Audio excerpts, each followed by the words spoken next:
8 de la mañana con 34 minutos, 8 con 34 minutos, en Punto Noticias, primera emisión. Saludamos ya a esta hora a la asambleísta Victoria de Cintoño, legisladora de la bancada de UNES, que se encuentra con nosotros. En las últimas horas se conoció una resolución del Consejo Administrativo de la legislatura que sancionaba por 15 días al legislador Diego Ordóñez por violencia política, por violencia machista, por misoginia. Pero lamentablemente no es el único integrante de la Asamblea Nacional que cae en este tipo de prácticas. En las últimas semanas, bueno, yo creo que no solo pasa en la Asamblea, pasa ya a nivel general, se ha tratado de normalizar esta situación, pero vemos una serie de ataques cuando un político dice algo o hace algo que no nos parece que desde nuestra perspectiva es correcto, y empieza una serie de ataques, y el nuevo blanco de estos ataques ha sido la legisladora de Cintoño en las últimas horas. ¿Cómo está, asambleísta? Buenos días, les saludamos Licenia Espinel, Alexis Moncayo. ¿Qué puede hacer la Asamblea Nacional para poner un freno definitivo a este tipo de actitudes por demás cuestionables de algunos legisladores en contra de sus propias compañeras de trabajo, en contra de otras asambleístas y en contra de la mujer en general?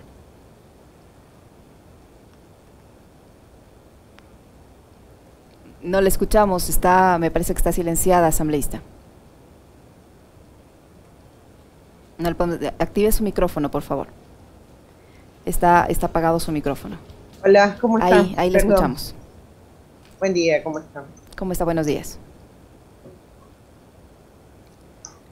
No sé si usted escuchó mi pregunta. No, estaba silenciado el... Le decía yo, asambleísta, que estaba haciendo referencia a que el Consejo Administrativo de la Legislatura había sancionado al legislador Diego Ordóñez por violencia política en contra de una de sus compañeras, pero que es una situación que se ha vuelto general, no solo en el caso del señor Ordóñez, que hay otros legisladores que asumen esta actitud agresiva en contra de sus compañeras de trabajo, de otras asambleístas, porque no tienen la misma tendencia política o porque sus expresiones o decisiones o sus votaciones no, desde sus perspectivas no están de acuerdo. Entonces, esto se ha vuelto prácticamente una cosa normal en la Asamblea Nacional y en la sociedad en su conjunto. Yo le preguntaba que qué debe hacer la Asamblea, más allá de esta sanción al señor Ordóñez, qué debe hacer la Asamblea para evitar que este tipo de situaciones se repitan. Usted ha sido en los últimos días el blanco de agresiones por parte de uno de los legisladores que acostumbra lamentablemente a tratar mal a cualquier persona que se le pone enfrente si no opina lo mismo que él. Pero ¿qué debe hacer la Asamblea para frenar este tipo de actitudes que constituyen un mal precedente para la forma de hacer política en nuestro país? Gracias, buenos días. Primero, disculpas por el problema técnico, pero a ver, aquí hay algunas cosas que hay que analizar. Por ejemplo, en la Asamblea Nacional hace algunas semanas ya se hablaba sobre una resolución que se aprobó por casi toda la Asamblea Nacional frente a parar la violencia política al interior del Parlamento. Y se decía en esa sesión de pleno que la Asamblea Nacional como tal, como primera función del Estado, no era un lugar seguro para nosotras las mujeres, a las que decidimos estar en el espacio político. Y es claro que terminó siendo un saludo a la bandera, porque no existe realmente el compromiso de parte de los legisladores y las legisladoras para poder acatar esta resolución que se planteó ante el Pleno de la Asamblea, y lo único que han hecho es seguir replicando en los espacios de odio y sobre todo violencia política hacia las mujeres. El artículo no solamente existe en la Asamblea Nacional, creo que el tema de la violencia política, el machismo y el sistema patriarcal hay que arrancarlo de raíz. En ese sentido, el Ecuador también tiene una ley que es una ley orgánica para prevenir y erradicar la violencia contra las mujeres. Inclusive en su literal F, el artículo 10, plantea específicamente de cómo no deberían agredirse de forma política a las mujeres en este país. Y sin embargo, teniendo una ley orgánica, existe una resolución ante el Pleno, la Asamblea Nacional sigue teniendo dentro de sus filas a personas violentadoras de mujeres, como es el caso de la asambleísta en mención en este momento. Ahora, hay algunas cosas que la Asamblea tiene que hacer. Por ejemplo, el caso de Diego Ordóñez no es un caso aislado a este tema. Inclusive él ha planteado que se lo ha sancionado, y él no asume que es un tema de violencia política, porque además los odios en este momento se dan no solamente hacia las mujeres, sino hacia nuestras tendencias políticas y a lo que pensamos. Y más allá de eso, la Asamblea Nacional no está cumpliendo realmente el rol de proteger a quienes hemos decidido estar dentro de la vida política.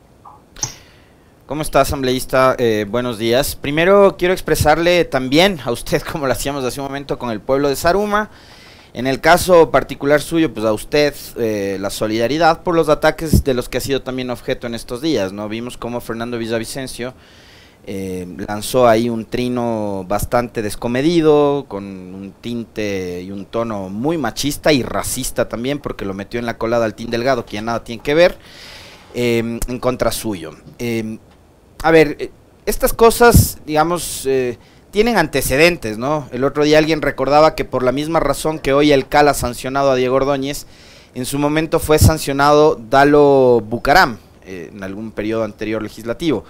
El tema es que además esta sanción en el caso de Ordóñez coincide con el receso legislativo, es decir, no sé si es que más allá de que no le dan el sueldo, se puede considerar o no una sanción si viene justamente en etapa de receso, pero debería haber en la Asamblea como institución, puertas adentro, más allá de lo que dice la propia ley para erradicar la violencia contra la mujer que fue aprobada por esta, bueno, no por esta Asamblea, pero sí por la Asamblea Nacional, un protocolo como para, digamos, tener claro cuál debe ser el comportamiento que debe haber y el respeto que tiene que haber entre legisladores.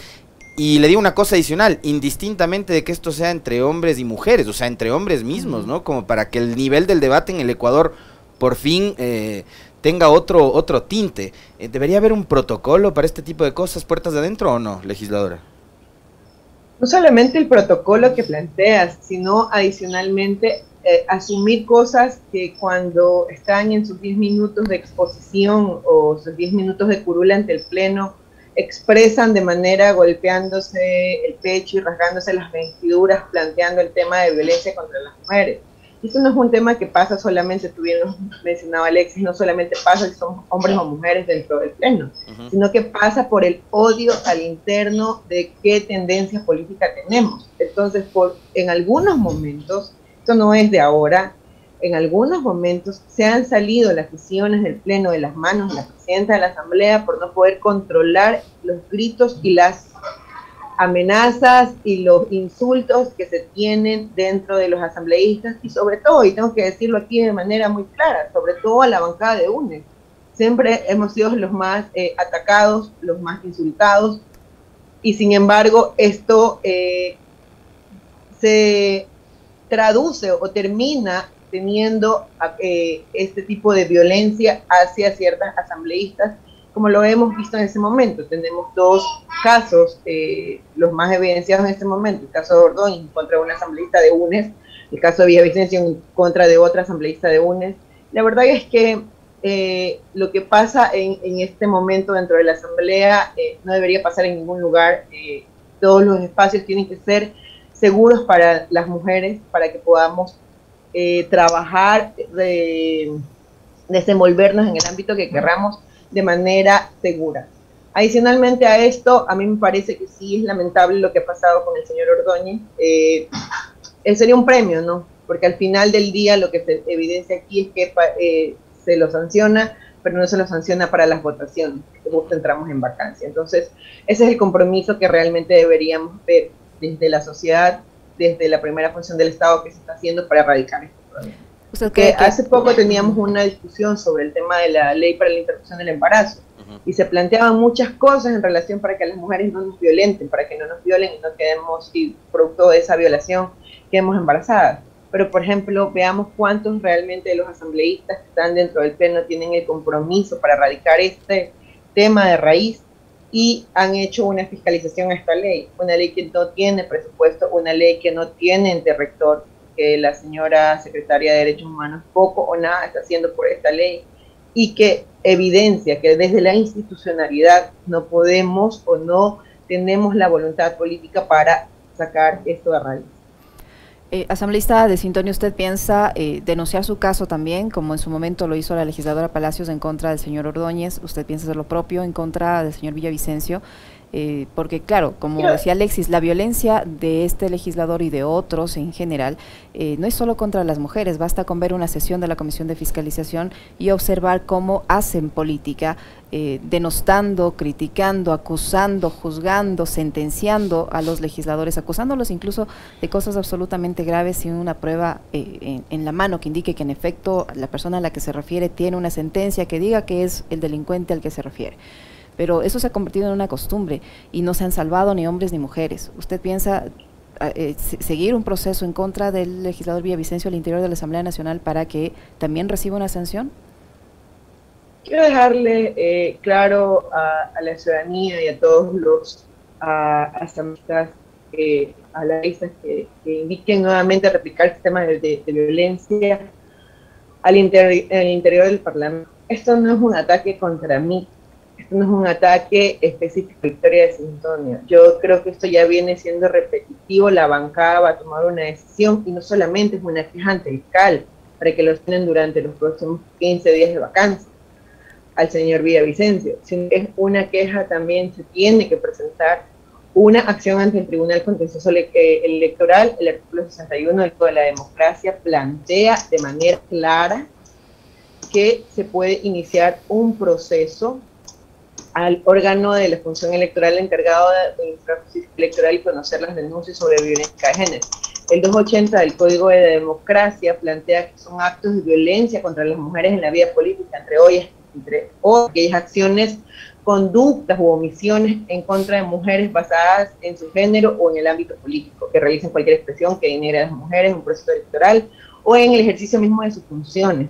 Esto ya tiene que acabarse, porque adicionalmente a eso, recordemos que nosotros hemos sido electos para representar al país, para poderles dar soluciones al país y no para estar agrediendo e insultando políticamente, sobre todo a las mujeres. Creo que las acciones que va a tomar la bancada van más allá de una queja ante el CAL, tienen que elevarse hasta el Tribunal Contencioso Electoral para poder que, además, entiendo que el caso de Mónica Palacios también está en el Tribunal Contencioso Electoral, porque debemos dejar los odios a un lado y tenemos que trabajar para el país. Yo insisto, estoy aquí porque este curul no es mío, el curul es de las mujeres. No voy a permitirle a ningún asambleísta que les falte el respeto o que violente a las mujeres de esta manera. Pero sin embargo, también quiero decirles que no es un ataque directamente, no solamente un ataque misógino hacia mí, hacia las mujeres que estamos dentro del Parlamento, es un ataque de odio y ustedes lo habían planteado hace un momento. Es imposible poder tener a un presidente de la Comisión de Fiscalización si no tiene la tranquilidad y la mesura que necesita para poder legislar y para poder fiscalizar. Vemos que todo lo hace de manera direccionada, vemos como todos los informes, el último informe se le cae porque quiere ponerlo por debajo de la mesa, intentar aprobarlo entre gallos y medias noches, y aquí no funciona, esta no es su casa, yo se lo dije desde el inicio que empecé, yo no hago fiscalización a domicilio, yo no trabajo para ningún jefe, a mí no me dan órdenes desde el Carondelet, y en ese sentido vamos a avanzar y trabajar para el pueblo ecuatoriano. Hace algunos días teníamos en este espacio una entrevista con el legislador Esteban Torres de la bancada social cristiana. Evidentemente está en las antípodas ideológicas de lo que tiene que ver con UNES o la Revolución Ciudadana, y Esteban Torres nos decía, coincidiendo con lo que usted acaba de mencionar, que ya es hora de que el país entre en una etapa como de sosiego, de calma, de que hay que bajar las armas al momento de, sobre todo, debatir la política, que debería, digamos, estar relacionada más con las posturas ideológicas, las ideas, las propuestas para sacar al país adelante. Pero podemos llegar a ese ideal cuando, por ejemplo, Villavicencio, respondiéndole a Roberto Cuero en una sesión de comisión de fiscalización, le dice que él va a seguir en esa línea porque más o menos esto es una suerte de vendetta por todo lo que le hicieron en el gobierno de Correa. ¿Podemos salir de esa espiral, de ese círculo de violencia, de venganza en la que estamos ahora nosotros los ecuatorianos como espectadores viéndoles a ustedes peleándose todos los días? La verdad es que es increíble lo que pasa en el país. Yo intento imaginar qué es lo que pasa dentro de la cabeza del asambleísta Villavicencio. Yo creo que tiene así dos pizarrones gigantes dentro de alguna oficina donde dice venganza 1, venganza 2 y no puedo superar a la gente. Esto no se trata de odios personales. Y yo les digo con toda sinceridad, quizás ese odio hacia la revolución ciudadana, quizás ese odio, una tendencia política, quizás ese odio, un liderazgo, les ayudó a estar a donde están. Pero ese odio no les va a alcanzar para gobernar, ese odio no les va a alcanzar para legislar y para fiscalizar como se debe. El país necesita respuestas. Por ejemplo, qué terrible que el mismo día que nosotros, que él se dedica no solamente a entregar criterios raciales, sino además discriminar y violentar de manera política a una mujer.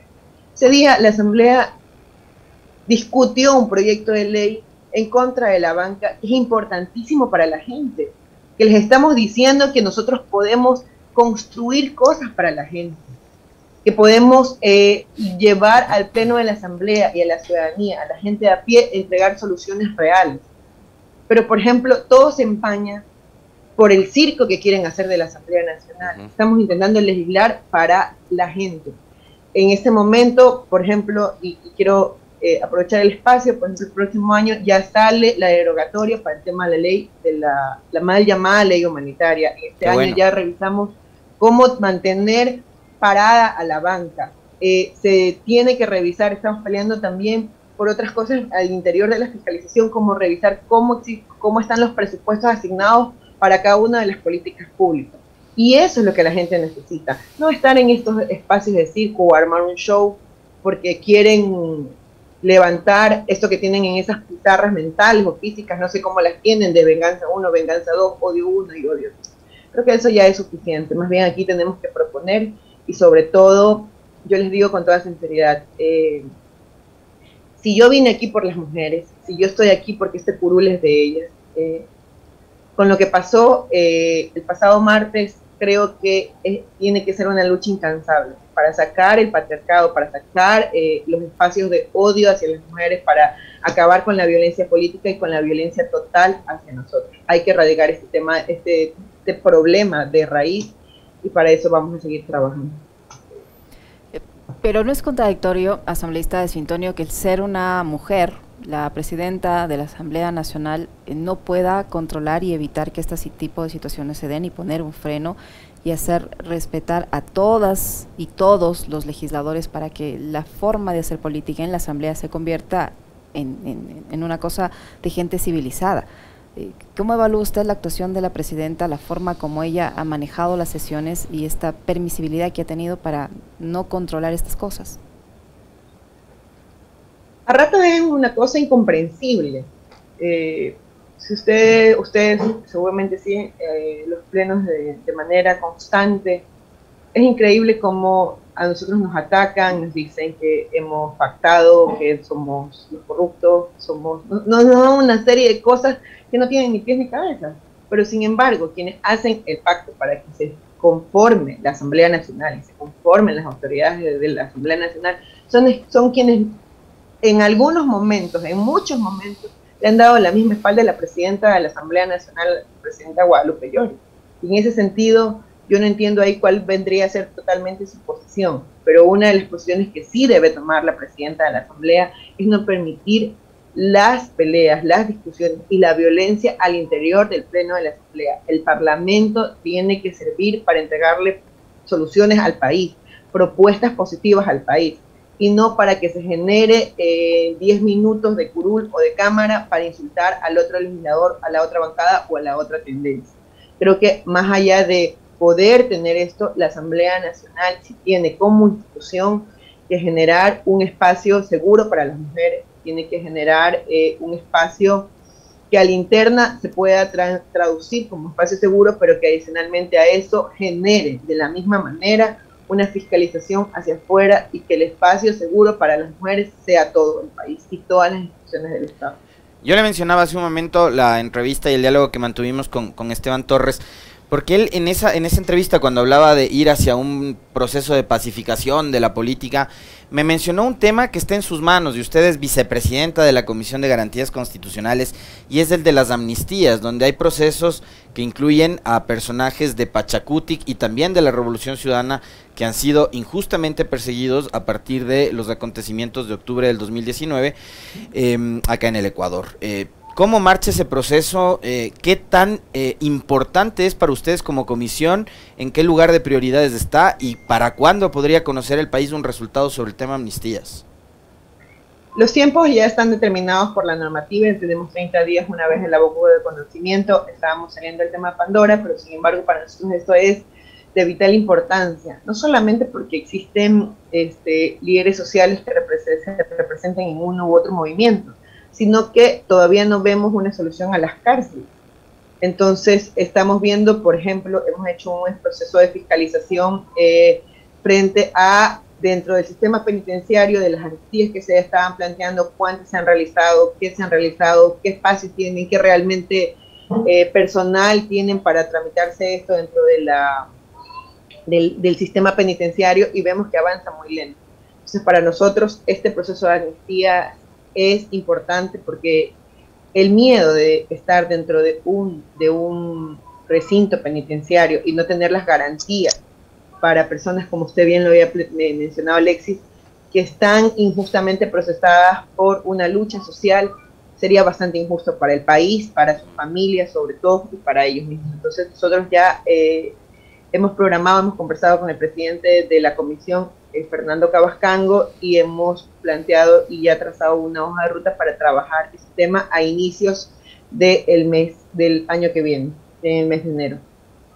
¿Y para cuándo podría ya resolver? 30 días apenas, a ver, la normativa te da 30 días una vez que abocas conocimiento. Nosotros pensamos abocar conocimiento en la primera semana de enero, una vez que retomemos las actividades, y luego entendería que la primera semana de febrero ya tendríamos listos los informes que deben ir al pleno de la Asamblea Nacional de ser aprobados, y en el pleno se necesitará más de 90 votos para aprobar los mismos. Ahora sí, otra vez veremos dentro de del pleno de la Asamblea Nacional el compromiso que han tenido los legisladores y las legisladoras para entregar justicia dentro de este país, sobre todo estas amnistías que son una potestad que tiene la Asamblea Nacional frente a, en este caso importantísimo, frente a una crisis carcelaria que no dan para más.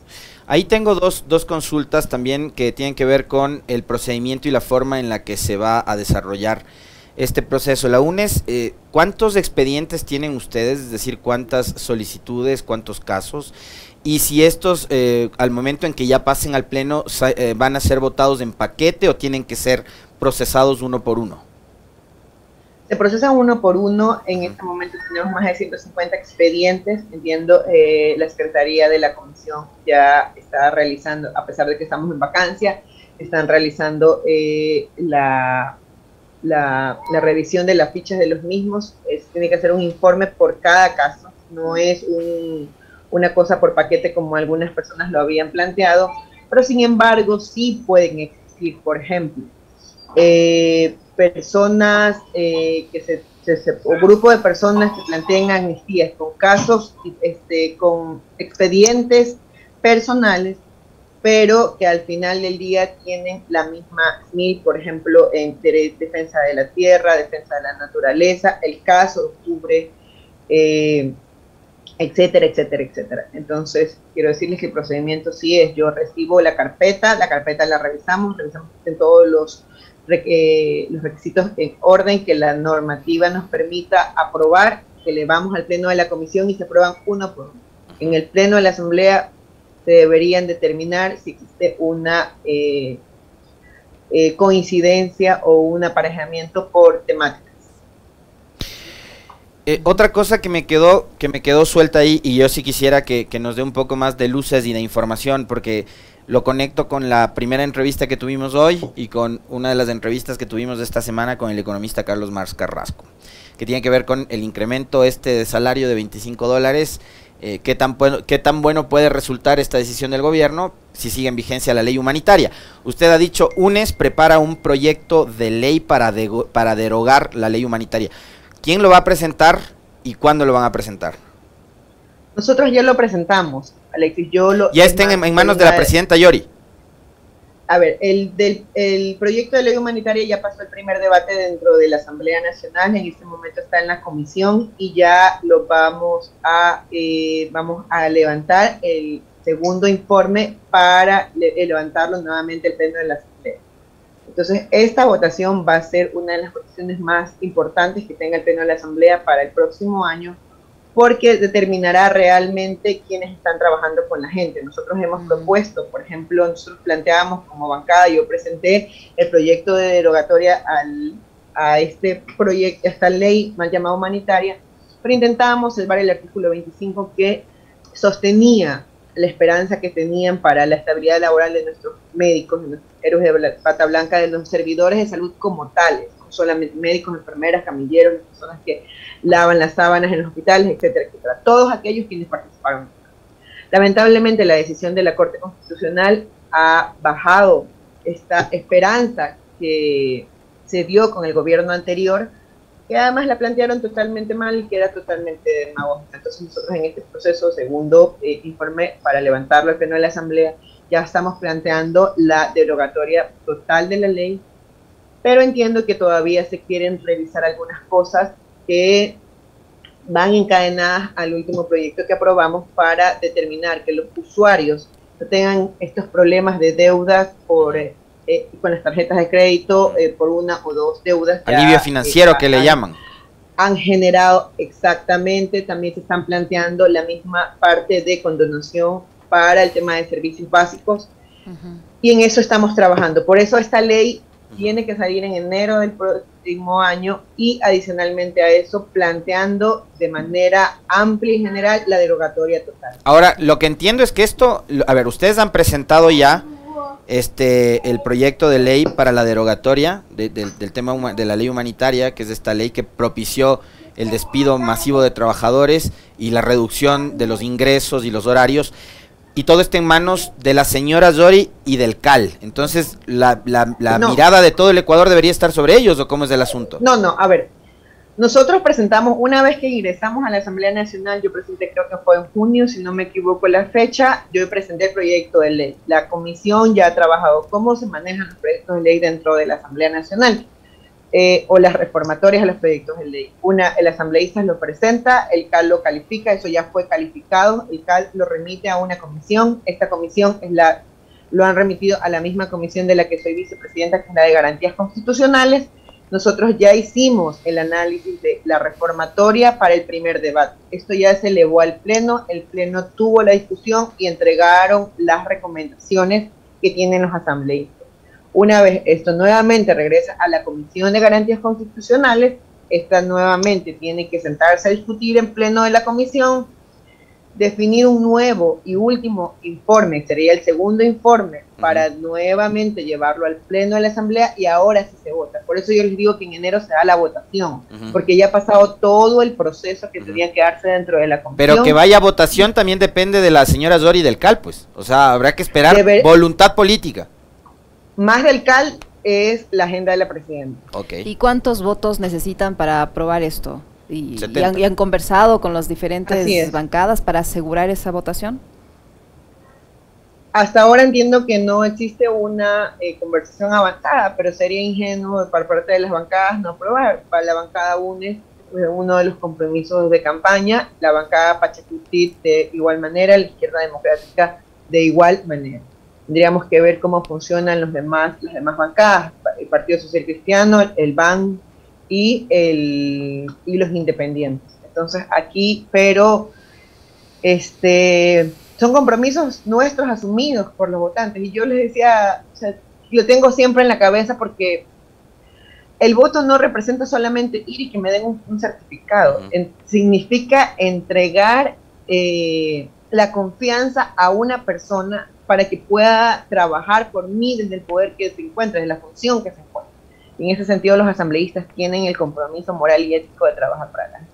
Yo creo que sí podemos trabajar en esta derogatoria, obtener los votos, pero sí va a ser una votación que la ciudadanía tiene que estar al tanto de la misma, porque ustedes lo habían planteado. Con esta ley, no solo que se despidió a la gente, se les entregó liquidaciones en miseria. Ahora los médicos están sin trabajo. Ustedes van a los hospitales y no solamente que no tienen medicinas, no tienen personal que los atienda. Y son estas personas que nos cuidaron, que nos salvaron, que nos protegieron en la época más dura de la pandemia. Muchísimas gracias, asambleísta de Sintonio, por su tiempo y por la información que nos ha proporcionado. Victoria de Sintonio, legisladora de UNES, que ha estado con nosotros. Gracias. Muy amable.